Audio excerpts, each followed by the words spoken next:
அனைவருக்கும் வணக்கம். நம்ம சேனலில் இன்றைக்கி நவம்பர் 1ஆம் தேதிக்கான நடப்புன்னு தான் பார்க்க போகிறோம். மேக்ஸிமம் வீடியோ வந்து பார்த்திங்கன்னா 1.5ல் வச்சு பார்க்குறதுக்கு ட்ரை பண்ணுங்கள். 1.5 அல்லது 1.25 வச்சுட்டு பார்க்க ட்ரை பண்ணுங்கள். ஏன்னா கண்டென்ட் வந்து நான் ரொம்ப ஸ்லோவாக சொல்கிற மாதிரி இருக்கும். இன்னொன்று டைம் வந்து லென்த்தாக இருக்கும். ஸோ நீங்கள் சீக்கிரம் பார்க்கணும் அப்படின்னாட்டா 1.25 இல்லை 1.5 வச்சு பாருங்கள். ஸோ முதல் செய்தியாக பாருங்கள். 9 மசோதாக்களுக்கு ஆளுநர் ஒப்புதல். இதில் முக்கியமாக தமிழ்நாடு நிதி நிர்வாக பொறுப்புடைமை சட்டத்துக்கு ஆளுநர் ஒப்புதல் வழங்கியிருக்காங்க. இந்த மசோதா முதல் முறையாக கடந்த 2022 பிப்ரவரி மாதம் வந்து சட்டப்பேரவையில் வந்து நிறைவேற்றப்பட்டது. இப்போ தான் வந்து ஆளுநர் வந்து ஒப்புதல் கொடுத்துருக்காங்க.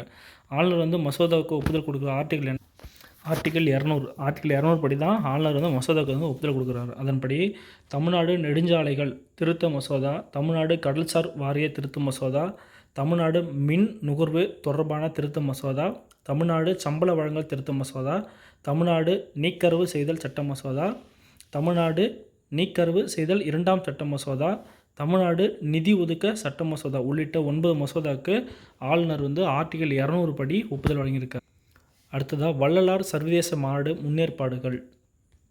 அடுத்த ஆண்டு நடைபெறக்கூடிய வள்ளலாருடைய சர்வதேச மாநாட்டு கடலூர் மாவட்டம் வடலூர் திரு அருட்பிரகாச வள்ளலார் தெய்வ நிலையத்தில் கடந்த அக்டோபர் 5ஆம் தேதி நடைபெற்ற திரு அருட்பிரகாச வள்ளலாரின் 203ஆம் ஆண்டு வரவிருக்க உற்றநாள் விழாவின் போது சென்னையில் 10,000 சன்மார்க்க அன்பர்கள் பங்கேற்கின்றனர். அந்த வகையில் வள்ளலார் சர்வதேச மாநாடு நடத்தப்படும் அப்படின்னு அறிவிக்கப்பட்டு, ஸோ இந்த மாநாடு சென்னையில் தான் வந்து நடத்த போகிறாங்க. தமிழகத்தில் கூடுதலாக 1500 மெகாவாட் மின்கல ஆற்றல் சேமிப்பு அமைப்பு ஒப்பந்தத்தை அறிவித்தது மின்வாரியம். தமிழகத்தில் மதுரை, கோவை, திருச்சி ஆகிய 3 மாவட்டங்களில் கூடுதலாக 1500 மெகாவாட் மின்கலை ஆற்றல் சேமிப்பு அமைப்புகளை உருவாக்குவதற்காக மின்வாரியம் ஒப்பந்தம் பண்ணியிருக்காங்க. நாடு முழுவதும் புதுப்பிக்கத்தக்க எரிசக்தி ஆற்றலை ஊக்குவிக்க அதன் மூலம் மின்சார உற்பத்தியை பெருக்கவும் அனைத்து மாநில அரசுகளுக்கும் மத்திய அரசு உத்தரவிட்டிருக்காங்க. தமிழகத்தில் பசுமை மின் உற்பத்திக்கு முக்கியத்துவம் கொடுக்கும் விதமாக தமிழ்நாடு பசுமை மின் உற்பத்தி நிறுவனத்தை தமிழக அரசு உருவாக்கி செயல்படுத்தி வருகிறது. அந்த நிறுவனம் 2024 வந்து தொடங்கியிருப்பாங்க. தமிழ்நாடு பசுமை மின் உற்பத்தி நிறுவனம் 2024 தொடங்கப்பட்டது. இந்த நிலையில் தற்போது 26,000 இருந்து வரும் தமிழகத்தில் பசுமை மின் உற்பத்தி திறனை 2030க்குள் 1,00,000 மெகாவாட்டாக உயர்த்த தமிழ்நாடு அரசு திட்டமிட்டிருக்காங்க. தற்போது வந்து 26,000 மெகாவாட்டாக இருக்குது. இது வந்து 1,00,000 மெகாவாட்டாக 2030க்குள்ளே டார்கெட் வச்சுருக்காங்க தமிழ்நாடு அரசு. முதற்கட்டமாக 1500 மெகாவாட் திறனில் மின்கல ஆற்றல் சேமிப்பு அமைப்பு இடத்த வந்து தேர்வு செஞ்சுருக்காங்க. அதுக்கான இடம் தான் வந்து பார்த்திங்கன்னா மதுரை, கோவை, திருச்சி. ஸோ நம்ம பார்க்க வேண்டியது என்னென்னா 2030க்குள்ளே 1,00,000 மெகாவாட் வந்து உயர்த்த போகிறாங்க பசுமை மின் உற்பத்தியை. தற்போது 26,000 இருக்குது. எந்த 3 இடத்துன்னு பார்த்திங்கன்னா மதுரை, கோவை, திருச்சி. இதுக்காக தமிழ்நாடு பசுமை மின் உற்பத்தி நிறுவனம் அப்படின்னு ஒரு நிறுவனத்தை 2024 தமிழக அரசு தொடங்கியிருக்காங்க. வருமுன்னர் காவாதான் வாழ்க்கை எரிமுன்னர் வைதூறு போல கெடும். குற்றம் நேர்வதற்கு முன்னமே வராமல் காத்து கொள்ளாதே உன்னுடைய வாழ்க்கை நெருப்பின் முன் நின்ற வைக்கோற் போல் அழிந்துவிடும். அதாவது குற்றம் வந்து நமக்கு வருது அப்படின்னா அது முன்னாடியே வந்து காத்துக்கணும். இல்லைனா நெருப்புக்கு முன்னாடி வந்து வச்சு வைக்கோற் போல் பற்றிக்கும். அதிகாரம் வந்து குற்றம்.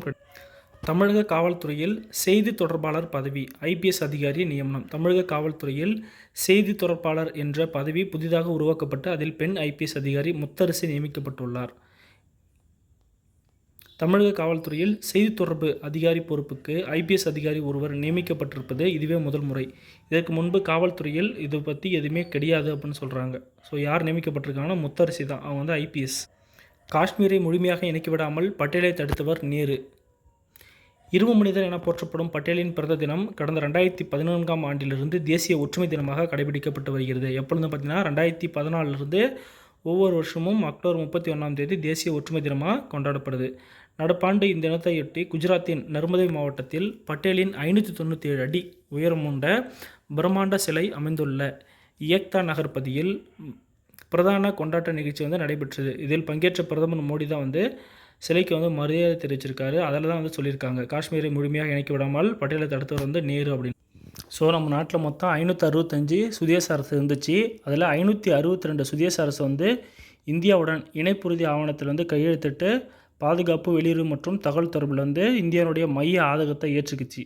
ஆனால் வந்து 3 சுதேச அரசு ஜம்மு காஷ்மீர், ஜூனாகத், ஹைதராபாத் இந்த 3 சுதேச அரசு மட்டும் அந்த ஒப்பந்தத்தை வந்து ஏற்றுக்காமல் இருந்துச்சு. அதன் அடிப்படையில் ஹைதராபாத் பார்த்திங்கன்னா காவல்துறை நடவடிக்கை மூலமா 1948 செப்டம்பர் 17 வந்து இந்தியாவுடன் இணைஞ்சிச்சு. அடுத்து 1948 ஜூனாகத் பார்த்திங்கன்னா மக்கள் தொகையில் நடத்தப்பட்ட வாக்கெடுப்பு, அந்த வாக்கெடுப்பு மூலிமா 1948 பிப்ரவரி 20 இந்தியாவுடன் இணைஞ்சிச்சு. அதில் 91% மக்கள் வந்து இந்தியாவுடன் வந்து இணைக்கிறதுக்கு விருப்பம் தெரிவித்து வாக்களிச்சிருந்தாங்க. அடுத்ததாக ஜம்மு காஷ்மீர், அதனுடைய ஆட்சியாளர் மகாராஜா ஹரிசிங் 1947 அக்டோபர் 26 இந்தியாவுடன் வந்து இணைப்புறுதி ஆவணத்தில் வந்து கையெழுத்திட்டிருக்காங்க. ஸோ அந்த இணைப்புறுதி ஆவணத்தின் மூலிமா தான் வந்து ஜம்மு காஷ்மீர் வந்து இந்தியாவுடன் இணைஞ்சிச்சு. அப்போது 3 சுதேச அரசுகள், ஒன்று பார்த்தீங்கன்னா ஹைதராபாத் வந்து காவல்துறை நடவடிக்கை மூலமா 1948 செப்டம்பர் 17 வந்து இணைஞ்சிருக்காங்க. அடுத்து ஜூனாகத் பார்த்திங்கன்னா மக்களுடைய வாக்கெடுப்பு, 91% மக்கள் வந்து இந்தியா கூட சேர போகிறோன்னு சொல்லிட்டு 1948 பிப்ரவரி 20 வந்து ஜூனாகத் செஞ்சுருக்காங்க. ஜம்மு காஷ்மீர் பார்த்தீங்கன்னா மகாராஜா ஹரிசிங் அவர் வந்து இணைப்புறுதி ஆவணத்தில் வந்து கையெழுத்திட்டு 1947 அக்டோபர் 26 இந்தியாவுடன் இணைஞ்சிருக்காங்க. ஸோ இதெல்லாம் வந்து இணைக்கிறதுக்கு காரணமானது வந்து பட்டேல் தான். ஸோ இதான் கொடுத்துருக்காங்க. ஜம்மு காஷ்மீர் சிறப்பு அந்தஸ்து ரத்து மூலம் சர்தார் பட்டேலின் கனவை நிறைவேற்றியவர் மோடி. ஆங்கிலேயர் இந்தியாவிலிருந்து 502 சுதேச மாநகராட்சி பிரதேசங்கள் வந்து பிளவுபட்டிருந்த நிலையில் வந்து அவர் எல்லாத்தையும் வந்து ஒன்றிணைச்சு வந்து இவர் தான் அப்படின்னு சொல்லியிருக்காங்க. அதில் ஹைதராபாத், திருவனந்தபுரம், போபால், ஜூனாகத், ஜோத்பூர் உள்ளிட்ட பகுதியில் வந்து தனிநாடாக தொடர்ந்து செயல்பட விருப்பம் தெரிஞ்சிச்சு. பட்டேல் தான் வந்து அது எல்லாத்தையும் ஒன்று சேர்த்து. அடுத்த ஜென் இசட், இளைஞர்கள் இந்தியாவின் மிகப்பெரிய சக்தி. இராணுவ தளபதி உபேந்திர திரிவாதி. ஜென் இசட் எனப்படும் 1990ஆம் ஆண்டு முதல் 2010 வரை அந்த பிறந்த இளைஞர்கள் இராணுவத்தில் அதிகமாக உள்ளனர் என்றும் அவர்கள்தான் இந்தியாவின் மிகப்பெரிய சக்தி என்றும் இராணுவ தளபதி சொல்லியிருக்காங்க. அப்போ 1990 2010 அந்த இடைப்பட்ட 20 வருஷத்துக்குள்ள இருக்க தான் மேக்ஸிமம் வந்து ஆர்மியில் இருக்காங்க அப்படின்னு சொல்லியிருக்காரு. நாட்டில் முதல் துணை பிரதமர் சர்தார் பட்டேலுடைய பிறந்தநாள் வந்து கொண்டாடும் போது சொல்லியிருக்காரு. இந்தியாவின் மொத்த மக்கள் தொகையில் 65%க்கும் மேற்பட்டோர் 35 வயதுக்கு உட்பட்டவர் தான் இருக்காங்க. ஜென் இசட் இளைஞர்கள் அதிகம் கொண்ட நாடாக இந்தியா உள்ளது. உலக நாடுகளில் இராணுவ பலத்தில் 2வது இடத்தில் இந்தியா உள்ளபோது இந்திய இராணுவத்தில் ஜென் இசட் வீரர்கள் எண்ணிக்கை வந்து முதலிடத்தில் இருக்காங்க. அப்போது உலகளவில் இந்தியா ஆர்மி பார்த்திங்கன்னா செகண்ட் பிளேஸில் இருக்காங்க. அதில் ஜென் இசட் அப்படின்னு சொல்லக்கூடிய 1990 2010 பிறந்தவங்க தான் வந்து இந்தியாவில் முதலிடத்தில் இருக்காங்க அப்படின்னு சொல்லியிருக்காரு. அடுத்த 10 ஆண்டுகள் பாதுகாப்பு ஒப்பந்தம் இந்தியா அமெரிக்கா கையெழுத்து. இந்தியா அமெரிக்கா இடையே 10 ஆண்டுகள் பாதுகாப்பு ஒப்பந்தம் நடைபெற்றிருக்காங்க. மலேசிய தலைநகர் கோலாலம்பூரில் நவம்பர் 1 நடைபெறும் ஆசியான் உறுப்பு நாடுகள் ஒத்துழைப்பு மாநாட்டில் வந்து இந்த ஒப்பந்தத்தை வந்து பேசியிருக்காங்க. இந்தியாவுக்கும் அமெரிக்காவுக்கும் இடையிலான 10 ஆண்டு பாதுகாப்பு ஒப்பந்தம் வந்து கையெழுத்தாயிருக்கு. இதுக்கு முன்னாடி வந்து பார்த்திங்கன்னா இந்தியாவுக்கும் அமெரிக்காவுக்கும் 2015 இரு நாடுகளிடையே ஒப்பந்தம் வந்து மேற்கொள்ளப்பட்டு வருது. அதில் வந்து முக்கியமான ஒப்பந்தம் பார்த்திங்கன்னா 2016 வந்து தளவாடங்கள் பரிமாற்ற புரிந்துணர்வு ஒப்பந்தமும், 2018 தொலைத்தொடர்பு இணக்கம் மற்றும் பாதுகாப்பு ஒப்பந்தம் இரு நாடுகளின் இராணுவ ஒத்துழைப்பு வந்து மேலும் அதிகப்படுத்திச்சு. அடுத்த 2020 அக்டோபரில் கொல்லப்பட்ட அடிப்படை பரிமாற்ற ஒத்துழைப்பு ஒப்பந்தம். அப்போது 2015 அமெரிக்கா கூட ஒப்பந்தம் பண்ணுறாங்க. அதில் முக்கியமான ஒப்பந்தம் 2016, 18, 20 இப்போ வந்து 10 ஆண்டுகளுக்கு வந்து ஒப்பந்தம் பண்ணியிருக்காங்க. பாதுகாப்பு ஒப்பந்தம். இந்தியாவின் வேத பாரம்பரியத்தை பாதுகாத்தது ஆரிய சமாஜம் வந்து 1875 ஸ்டார்ட் பண்ணியிருப்பாங்க. சமூக சீர்திருத்தவாதி சுவாமி தயானந்த சரஸ்வதியால் உருவாக்கப்பட்ட ஆரிய சமாஜம் அமைப்பு இந்தியாவின் வேத பாரம்பரியத்தை வந்து கொண்டது. ஆரிய சமாஜம் அமைப்பு உருவாக்கப்பட்டதன் 150வது ஆண்டு தினம் மற்றும் தயானந்த சரஸ்வதியின் 200வது பிறந்த தினத்தையொட்டி டில்லியில் சர்வதேச ஆரிய சம்மேளனம் என்ற தலைப்பில் வந்து நிகழ்ச்சி நடைபெற்றது. இதில் மகாராஷ்டிரா ஆளுநர் ஆச்சாரிய தேவேந்திரநாத், தில்லி முதல்வர் ரேகா குப்தா, 39 நாடுகளைச் சேர்ந்த பிரதிநிதிகள் உள்ளிட்ட வந்து பங்கேற்றிருக்காங்க. ஆரிய சமாஜ் அமைப்பு உருவாக்கப்பட்டு இன்றுடன் 150 ஆண்டுகள் வந்து நிறைவடைஞ்சிச்சு. இந்த நிகழ்ச்சி சமூகத்தின் ஒரு பகுதியாக பிரிவோ தொடர்புடையது மட்டும் கிடையாது. இது வந்து இந்தியாவோட ஒரு அடையாளம் அப்படின்னு மோடி சொல்லியிருக்காரு. ஸோ நம்ம தெரிஞ்ச வேண்டியது என்னென்னா ஆரிய சமாஜம் உருவாக்கப்பட்டு 150 ஆண்டு ஆச்சு. அதே போல் தயானந்த சரஸ்வதிக்கு வந்து 200வது பிறந்த தினம் தான் வந்து 2025 நவம்பர் 1 அடுத்த பக்ரைனில் நடைபெற்ற 3வது ஆசிய யூத் விளையாட்டுப் போட்டியில் வந்து போட்டி வந்து முடிஞ்சிச்சு. இதில் இந்தியா 48 பதக்கம் வந்து வாங்கியிருக்காங்க. இந்த போட்டியில் இந்தியா 13 தங்கம், 18 வெள்ளி, 17 வெண்கலம் என 48 பதக்கம் வந்து வாங்கியிருக்காங்க. போட்டியில் தொடக்கம் முதல் ஆதிக்கம் செலுத்திய சீனா 63 தங்கம், 49 வெள்ளி, 35 வெண்கலம் என 147 பதக்கங்களுடன் முதலிடத்திலேயே நிறைவு செய்தது. உஸ்பெகிஸ்தான், கஜகஸ்தான் ஆகியவை முறையே அடுத்தடுத்த இடங்களை வந்து பிடிச்சிருக்காங்க. ஸோ இந்தியா பார்த்திங்கன்னா 48 பதக்கம் வாங்கியிருக்காங்க. அதில் 13 தங்கம், 18 வெள்ளி, 17 வெண்கலம். சீனா தான் ஃபஸ்ட் பிளேஸ். இந்தியா வந்து 6வது பிளேஸில் இருக்கும். அடுத்ததாக வெற்றி கோப்பைக்கு விஸ்வநாதன் ஆனந்த் பெயர். கோவாவில் நடைபெறும் பிடே உலகக்கோப்பை செஸ் போட்டியின் சாம்பியன் கோப்பை வெள்ளிக்கிழமை அறிமுகம் செய்யப்பட்டது. இந்திய செஸ் நட்சத்திர விஸ்வநாதன் ஆனந்தை கௌரவிக்கும் வகையில் அந்த கோப்பைக்கு விஸ்வநாதன் ஆனந்த் கோப்பை அப்படின்னு பெயர் வச்சுருக்காங்க. இந்திய செஸ் நட்சத்திர விஸ்வநாதன் ஆனந்த் பெயரில் பொறித்து வைக்கப்பட்ட வெற்றி கோப்பையை கோவா முதல்வர் சவாந்த் ஃபிடே தலைவர் வார்கோவிச் ஆகியோர் அறிமுகம் செய்தனர். இந்தியாவின் தேசிய பறவையான மயிலும் அதன் தோகையில் செஸ் காய்களும் இருக்கும் வகையில் அந்த கோப்பை வடிவமைக்கப்பட்டிருக்கு. இது ரொம்ப முக்கியம், இது ரொம்ப பார்த்துக்கோங்க சரிங்களா. அந்த கோப்பையில் இந்தியாவுடைய தேசிய பறவை மயிலும் அதனுடைய தோகையில் செஸ் காயும் வைக்கிற வகையில் தான் இந்த கோப்பை அறிமுகப்படுத்தியிருக்காங்க. அதுக்கு விஸ்வநாதன் ஆனந்த் அவர்களுடைய பேர் வச்சுருக்காங்க. மகளிர் உலகக்கோப்பை செஸ் போட்டியின் நடப்பு சாம்பியனான இந்தியாவின் திவ்யா தேஷ்முக் இந்த போட்டிக்கான டிராவை தொடங்கி வச்சுருக்காங்க. ஸோ ஃபிடே கோப்பை எங்கே நடக்க போகுதுன்னா கோவாவில் தான் நடக்க போகுது. அடுத்ததாக மேனுவல் ஃப்ரெடரிக் காலமானார். ஒலிம்பிக் பதக்க ஹாக்கி வீரர். இந்திய ஹாக்கி அணியின் முன்னாள் கோல் கீப்பர் மேனுவல் ஃப்ரெடரிக் உலகநலக்குறைவால் இறந்துட்டார். அவர் 1972 மியூனிக் ஒலிம்பிக்கில் வெண்கலப் பதக்கம் வென்று இந்திய அணியில் அங்கம் வகித்தவர். இதெல்லாம் ஜஸ்ட் தெரிஞ்சுக்கோங்க. நம்ம இதை முன்னாடியே பார்த்துருக்கோம். நாட்டுக்கோட்டை நகரச்சத்திரம் 1863ஆம் ஆண்டிலே தொடங்கப்பட்டது. 100 ஆண்டுகளுக்கு முன்பே நாட்டுக்கோட்டை நகரத்தார் காசியில் தங்குமிட வசதியை உருவாக்கியிருக்காங்க. அப்போது 1863 இந்த காசி நகர நாட்டுக்கோட்டை நகரத்தார் காசியில் தங்குமிட வசதியை உருவாக்கியிருக்காங்க. இப்பொழுது பார்த்தீங்கன்னா 2வது தங்குமிட வசதியை உருவாக்கியிருக்காங்க உத்தரப்பிரதேசத்தில். மக்கள் சிந்தனை பேரவை சார்பில் ஜப்பானில் நவம்பர் 8ஆம் தேதி பாரதி விழா. இந்த அமைப்பின் சார்பில் டோக்கியோ நகரில் பாரதி விழா, அறிவியல் மாநாடு ஆகியவை நவம்பர் 8ஆம் தேதி நடக்கும் அப்படின்னு சொல்லியிருக்காங்க. உலக அறிவியல் தினத்தை முன்னிட்டு நடைபெறவுள்ள அறிவியல் மாநாட்டில் பங்கேற்றுக்கணும்னு சொல்லியிருக்காங்க. ஸோ உலக அறிவியல் மாநாடு என்னைக்குன்னு பார்த்தீங்கன்னா நவம்பர் 8ஆம் தேதி. அடுத்த பிர்சா முண்டா கௌரவிக்கிற வகையில் நவம்பர் 15ஆம் தேதி பிர்சா முண்டா தினம், அதாவது பழங்குடியினர் நல தினம். ஜனஜாதிய கௌரவ பக்வாடா அப்படின்ற ஒரு சொல்கிறாங்க. நாடு தழுவிய கொண்டாட்டம், பழங்குடியினருடைய அதிகாரமளிப்புக்கான ஒரு உறுதிப்பாடு. 30 மாநிலங்கள் மற்றும் யூனியன் பிரதேசங்களில் 1,00,000க்கும் மேற்பட்ட நிகழ்வுகள் ஏற்பாடு செய்யப்பட்டுள்ளன. அவை வளமான பழங்குடி பாரம்பரிய கலாச்சாரம் மற்றும் சாதனைகளை வெளிப்படுத்துகின்றன. தமிழ்நாட்டில் 28 மாநிலம் தான் இருக்குதுன்னு எடுத்து மாற்றிக்கோங்க. அடுத்து கல்வி பாதுகாப்பு. நாடு முழுவதும் உள்ள 497 ஏகல்வா மாதிரி குடியிருப்பு பள்ளிகள் பழங்குடியினர் பெருமையும் பாரம்பரிய மற்றும் தலைமைத்துவத்தை கொண்டாட வகையில் 7,000க்கும் மேற்பட்ட செயல்பாடு நடத்தும். ஸோ நாடு முழுக்க இருக்க ஏகல்வா மாதிரி குடியிருப்பு பள்ளிகள் எத்தனை பார்த்தீங்கன்னா 497. ஜன்ஜாதி திவஸ் பார்த்தீங்கன்னா பழங்குடிய கௌரவ தினம், அதாவது பிர்சா முண்டாவுடைய தினத்தை தான் பழங்குடியினர் கௌரவ தினம் சொல்கிறோம். அது நவம்பர் 15ஆம் தேதி. ஸோ தினமணியில் இந்த முக்கியமான நியூஸ் சொல்கிறது. அடுத்து இந்து தமிழுக்கு போவோம். தூய வெள்ளியில் 99.9% வெள்ளி இருக்கும். ஸ்டெர்லிங் வெள்ளியில் 92.5% வெள்ளி, அடுத்து 7.5% தாமிரம் உள்ளிட்ட பிற உலோகங்களும் இருக்கும். இந்த உலோக கலவையை நீடித்து உழைக்கக்கூடியதாகவும் வலிமையானதாகவும் நகைகள் செய்ய ஏற்றதாகவும் இருக்கும். அப்போ தூய வெள்ளின்னு பார்த்தீங்கன்னா 99.9% வெள்ளி இருக்கும்.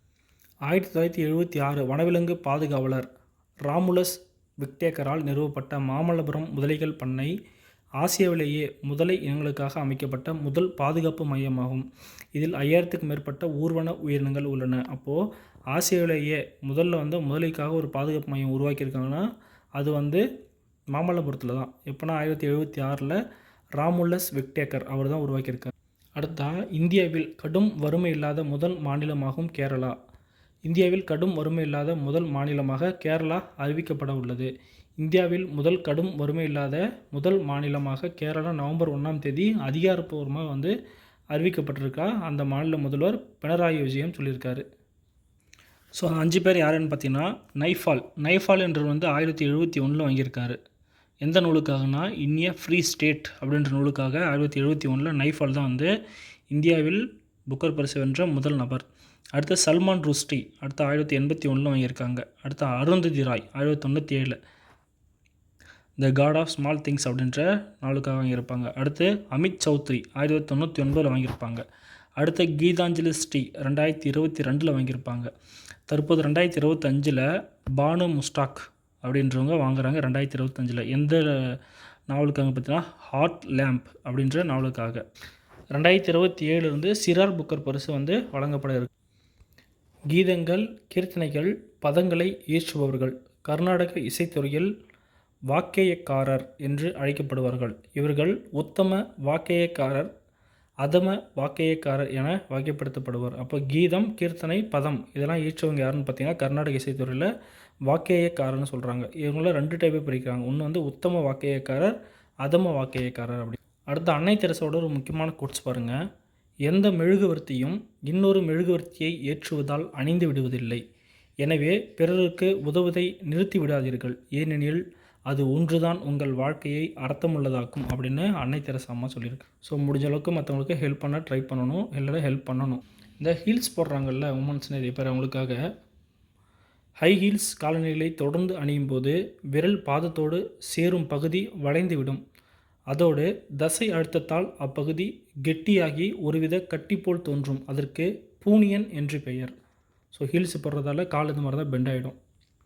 மனித உடலில் இறப்பையும் உணவு குழாயும் சந்திக்கும் இடத்தில் ஸ்பின்க்டர் அப்படின்ற சுருக்கு தசை உள்ளது. உண்ணும்போது மட்டும் இந்த தசை திறந்து உணவு இறப்பைக்குள் செல்லும். இந்தியாவின் பறவை மனிதர் அப்படின்று அழைக்கப்படுற பறவை ஆராய்ச்சியாளர் சலீம் அலியின் பிறந்த நாள் நவம்பர் 12. அவரது 130வது பிறந்த ஆண்டின் தொடக்கம் இது. அப்போ இந்தியாவுடைய பறவை மனிதர்னு பார்த்திங்கன்னா சலீம் அலி தான். சலீம் அலியின் பிறந்தநாளை ஒட்டி நாடு முழுவதும் பறவைகளை சிறப்பிக்கும் வகையில் பல்வேறு நிகழ்வுகள் செயல்பாடுகள் ஏற்பாடு செய்யப்பட்டு பறவை மாதமாக கொண்டாடப்படுது. அப்போ நவம்பர் மாதம் ஃபுல்லாக வந்து பார்த்திங்கன்னா பறவை மாதம் தான். அவர் தான் வந்து அவருடைய வாழ்க்கை கதையை வந்து சிட்டுக்குருவின் வீழ்ச்சி த ஸ்பேர் ஆஃப் ஃபாலோ அப்படின்ற நூலை எழுதியிருப்பார். த ஃபாலோ ஸ்பேரோ அப்படின்னு. சத்தீஸ்கரில் வெள்ளி விழா ஆண்டை முன்னிட்டு புதிய சட்டப்பேரவை கட்டிடத்தை திறந்து வைக்கிறார் பிரதமர் மோடி. நாட்டின் 26வது மாநிலமாக சத்தீஸ்கர் கடந்த 2000 ஆண்டு நவம்பர் 1ஆம் தேதி உருவாக்கப்பட்டது. இதன் முதல் சட்டப்பேரவை கூட்டம் ராய்ப்பூரில் உள்ள கல்லூரியில் அமைக்கப்பட்ட தற்காலிக கூடாரத்தில் கடந்த 2000 ஆண்டு செயல்படுத்த. இந்த நிலையில் புதிய ராய்ப்பூர் நகரில் 52 ஏக்கர் நிலத்தில் புதிய சட்டப்பேரவை கட்டிடம் 324 கோடி செலவில் வந்து கடந்த 2020ஆம் ஆண்டு அடிக்கல் நாட்டப்பட்டு இப்போ தான் வந்து திறந்து வைக்கிறாங்க. ஸோ கடைசி 3 மாநிலம்னு பார்த்திங்கன்னா சத்தீஸ்கர், ஜார்க்கண்ட், உத்தரகாண்ட் இது 3மே பார்த்திங்கன்னா 2000 தான் உருவாக்கியிருப்பாங்க. 2014 தெலுங்கானா உருவாக்கியிருக்கும். ஸோ 2000 ஆண்டு நவம்பர் 1ஆம் தேதி தான் வந்து சத்தீஸ்கர் வந்து உருவாக்கியிருக்கு. முதல் சட்டப்பேரவை கூட்டம் ராய்ப்பூரில் உள்ள கல்லூரியில் அமைக்கப்பட்ட தற்காலிக கூடாரத்தில் கடந்த 2000ஆம் ஆண்டு டிசம்பர் மாதம் தான் வந்து நடைபெற்றுச்சு சத்தீஸ்கரில். ஸோ அவ்வளோதான் ஃப்ரெண்ட்ஸ், இன்றைய தினத்துக்கான தினமணி மற்றும் இந்து தமிழில் இருந்த முக்கியமான நியூஸ். ஸோ சேனலை தொடர்ந்து நம்ம சேனலை வந்து ஃபாலோ பண்ணுங்கள். நியூஸ் டெய்லிக்கும் போட்டுட்டு தான் இருக்கேன். ஸோ வந்து மற்றவங்களுக்கு கொஞ்சம் ஷேர் பண்ணுங்கள். ஏன்னா நியூஸ் பேப்பர் நிறைய பேர் கிடைக்காமல் இருப்பாங்க. ஸோ என்னால் முடிஞ்ச வரைக்கும் எனக்கு தெரிஞ்ச கண்டென்ட்டை வந்து நான் சொல்லிகிட்ருக்கேன் உங்களுக்கு. ஸோ யாருக்காவது உங்களுக்கு இல்லைனாலும் மற்றவங்களுக்கு யாருக்கா யூஸ் ஆகலாம். ஸோ முடிஞ்ச அளவுக்கு ஷேர் பண்ணுங்கள். தயவு செஞ்சு சப்ஸ்கிரைப் பண்ணுங்கள். நான் எதுவும் வந்து சொல்லணும் அப்படின்னா கமெண்ட் செக்ஷனில் கமெண்ட் பண்ணுங்கள். Thank you to all.